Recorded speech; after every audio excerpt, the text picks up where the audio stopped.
recently noticed that the great tits were already starting to scope out the nesting boxes in my yard, so I remembered that I really have to clean them out before spring. And I also found this unhatched tiny little egg. But this video is not about great tits. This video is about the floors in my living room. So as you might remember in the last video, I started sanding the floors in my living room. I went over it twice with a really coarse sandpaper. I think it was 40. And then after that I went over it with 2 different types of finer sandpaper. And then I had to clean because the dust was everywhere. Absolutely everywhere.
Cleaning got rid of maybe like 60% of the wood dust, but I feel like the whole house smelled like dust for several days after this still. Anyways, after cleaning it was time to give the floors a good protective treatment since I am planning on leaving them with this raw wooden finish. This method is widely used in Nordic countries and it's a kind of soap treatment. The preferred method is using a cold pressed linseed oil soap, but I opted for a cheaper option and used a pinewood soap. Works just as well, but you will need to use the linseed version at some point because it's more fatty, while the pinewood soap eventually will start to dry out your floors if used continuously. So the way it works is you start by wetting the floor so you don't get any stains from the oily soap, and you should only use cold water for this process. Then you go in with a brush and scrub down the floors with a water-soap mix. For the first treatment, the soap to water ratio should be pretty high, so I think I did something like 1 part soap and 5 parts water. And if you redo the treatment, you can use a bit less soap. I also added my own little twist to the mixture and mixed in a little bit of an oil-based, water-soluble white paint. This was just to make sure the floors would have a light finish instantly. But when done once or twice a year, this treatment will actually lighten the floors naturally without any paint. And with every wash, the soap will be worked into the wood, creating a protective layer, making the wood more durable and clean at the same time. So once I'd gone over the entire floor with the soap mixture, I wiped it all off well with some clean cold water, and then I did this whole process a second time once the floors had dried, since I felt like there was still a lot of wood dust coming off the floors. You can do this up to 5 times the first time you're treating your floors. So I added a tiny bit of linseed oil to my mixture the second time just to make it a bit more fatty to soften the wood even more.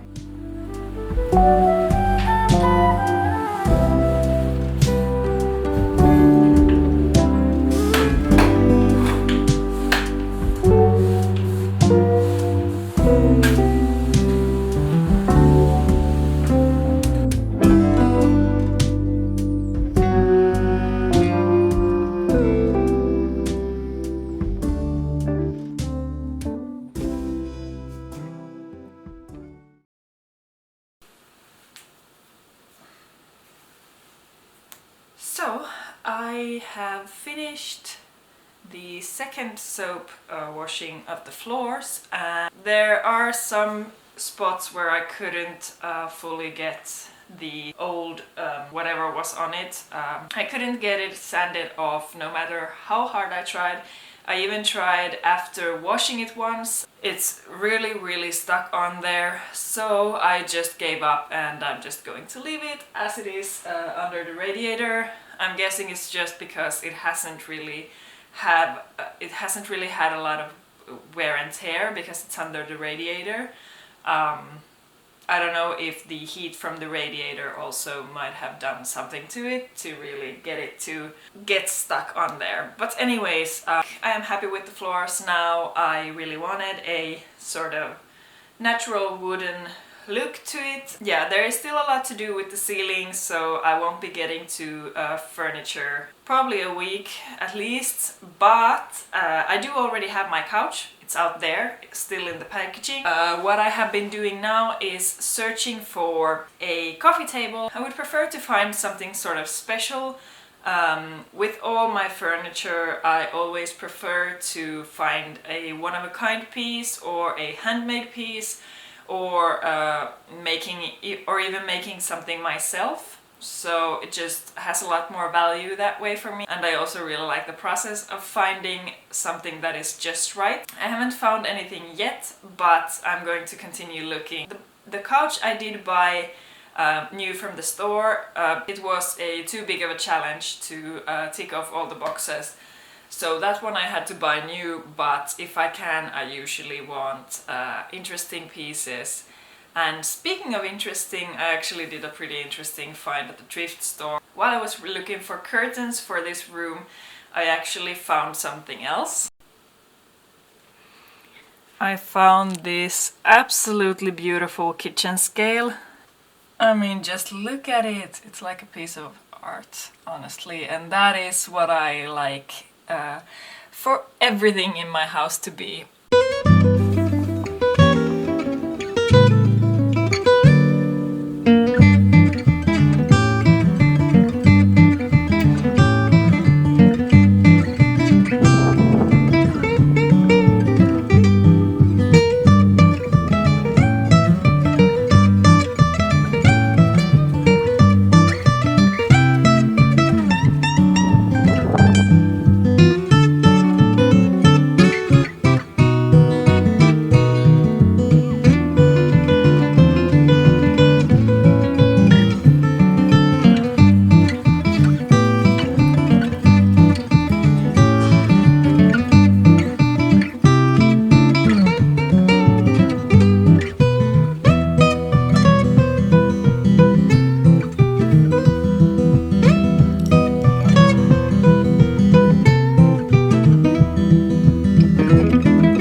So I have been walking around the old houses here quite a few times already, looking for stuff to use for my projects and decorating.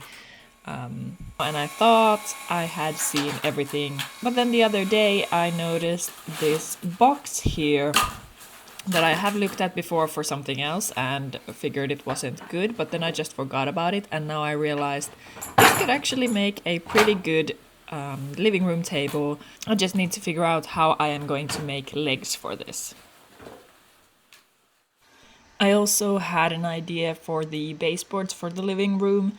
I once again saw something on Pinterest and I thought it looked kind of cool and wanted to try it, so I needed some old planks that also were lying around here. This house has almost no baseboards in any of the rooms. I think 2 rooms have baseboards for some reason.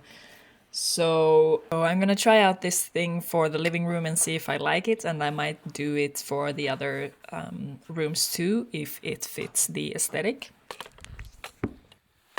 And there's this beautiful horse sled up here as well. I have no idea how they got it up here. I have no idea how we're gonna get it down, but it's really pretty. I honestly don't even want to take it down right now because I don't know how to preserve it so that it doesn't get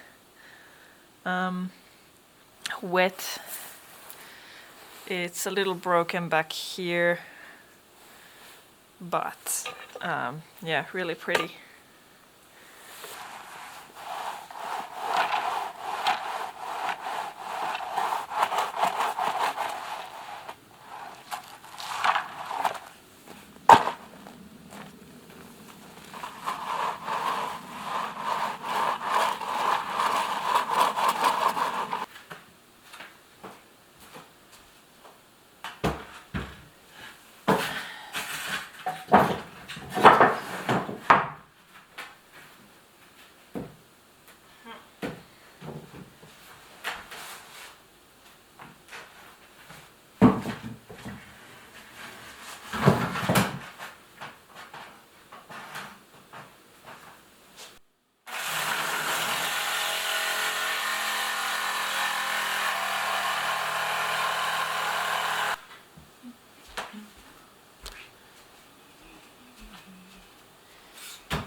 I am laying here.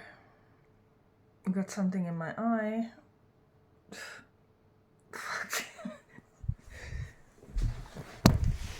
So I was laying there until I got something in my eye. I don't know if my eyes are just abnormally large because I just keep getting stuff in them. Anyways, I was laying there trying to figure out if I like the baseboards like this. The alternative would be cut them horizontally so that they would be just like half the height.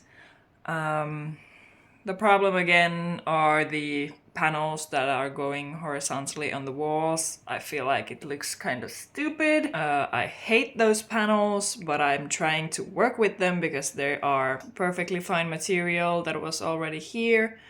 So I just painted them earlier and I plan on keeping them, but they are just annoying the hell out of me, and I don't feel like I should be making any decisions this late, so I am going to test out some curtains if I can get sort of a sense of what type of color I should pick with these walls.